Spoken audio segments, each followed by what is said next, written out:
You are cited in our story this morning. Just wanted to give the opportunity to respond to it. Bill, what was your role in the developments over the weekend?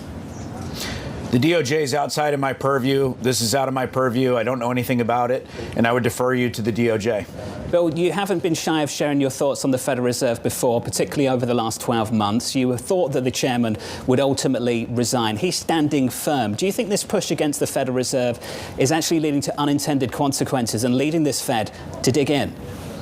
My main focus, John, has been on reducing mortgage rates to the extent that we can do it and increasing housing affordability. President Trump announced a huge thing last week when he decided that he was going to ban institutions from buying homes.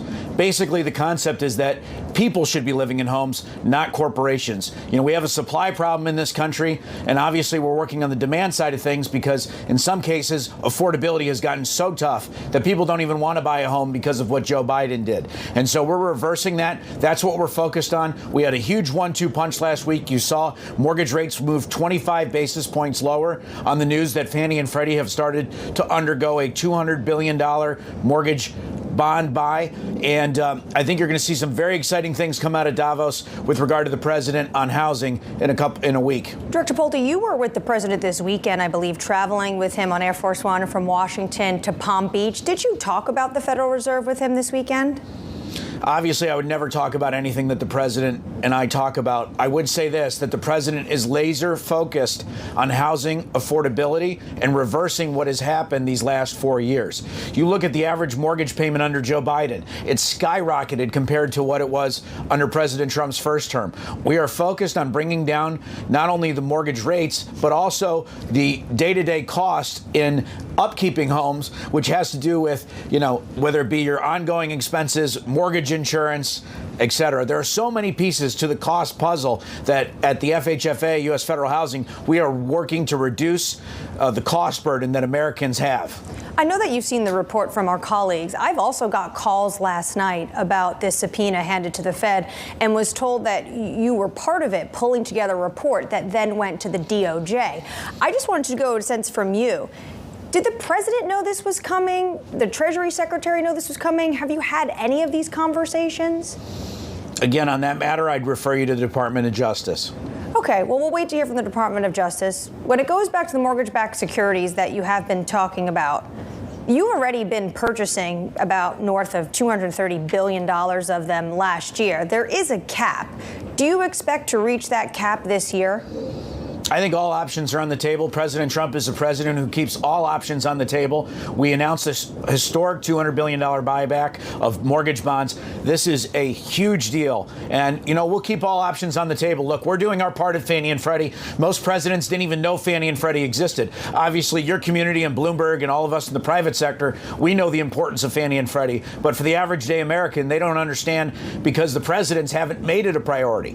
The average Americans haven't understood that presidents had this authority until President Trump found this authority, which is basically to utilize these companies to be companies. Imagine that. Get people to show up back to work. You know, we had 16,000 people. We have 16,000 people at the two companies. When I showed up on the scene and President Trump came into office, they were all working from home. We'd go to these big buildings, air conditioning spewing everywhere, spending $50 million a year on leases. Nobody was in these buildings. So we have turned around Fannie and Freddie. They tried to get President Trump to sell the companies for the two companies together for $100 billion. I think the valuation of the companies is anywhere between $500 billion and some say up to $1 trillion. A lot of people are hoping that there is some sort of initial public offering of those companies. Are you preparing them for that at some point later this year or next year? We are fully prepared to do whatever the president would like us to do on that matter. We have been getting prepared. We are prepared just like we are with the institutional home buying ban, just like we are with home builders. We have a full set of things to do. And once the president decides what to do, we go about executing them. Director Pulte, a lot of people on Wall Street were pretty excited, actually, about your purchases of MBS, of mortgage-backed securities, and saying that this seems like it should be something that would bring down spreads. They were less excited about the idea of preventing institutions from buying single-family homes, saying that it really wasn't based in economics, considering that in certain regions in the country, there's actually a glut of houses, that this is not because of institutions that account for a relatively small portion of overall buyers.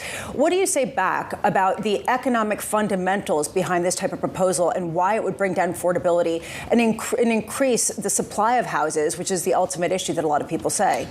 Well, it just makes economic sense. You talk about supply. I mean, you kind of gave me a narrative there, but if you look at the economic supply of things, the fact is you have, big corporations buying, using long-term paper, using their balance sheets to scoop up homes in a supply shortage, as we call it.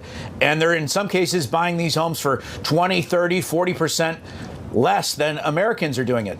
President Trump was elected with a very, very popular mandate. Sometimes people don't remember because it was a year ago, but it was a landslide victory. And he was given a mandate to reverse these last 4 years of crazy inflation that happened under Joe Biden. And so I think it's very appropriate that we're doing everything that we can to reduce housing costs. And we're going to keep doing it, whether it's the institutional ban on buying, looking at all of the things that go into a home and owning a home. Americans need to own homes in this country, and we're committed to restoring that. Director Pulte, did you study this in terms of the supply-demand dynamic and whether it actually would reduce the cost of houses for individuals? Should there be a ban on single-family housing, on institutions buying single-family homes? Because a lot of people in the markets who have supported President Trump's policies, I'm thinking of Neil Dutta in particular, came out and said, this is faulty economics. Well, of course I've studied it. I've studied it my whole life. I mean, I grew up in the housing business. I grew up in the building business. I was on the board of Pulte Homes for 4 years. I understand what institutional buying does. It's very powerful. I understand why Wall Street might not like it. But we serve the American people. We don't serve Wall Street. And President Trump is laser focused on doing the right thing, no matter who it affects in terms of their pocketbooks at the Wall Street level. He is laser focused on action, not talk, like so many of these Democrats, like Elizabeth Warren. For years, she would talk about, institutional buying. She didn't do anything. Joe Biden didn't do anything about it. President Trump is doing something about it.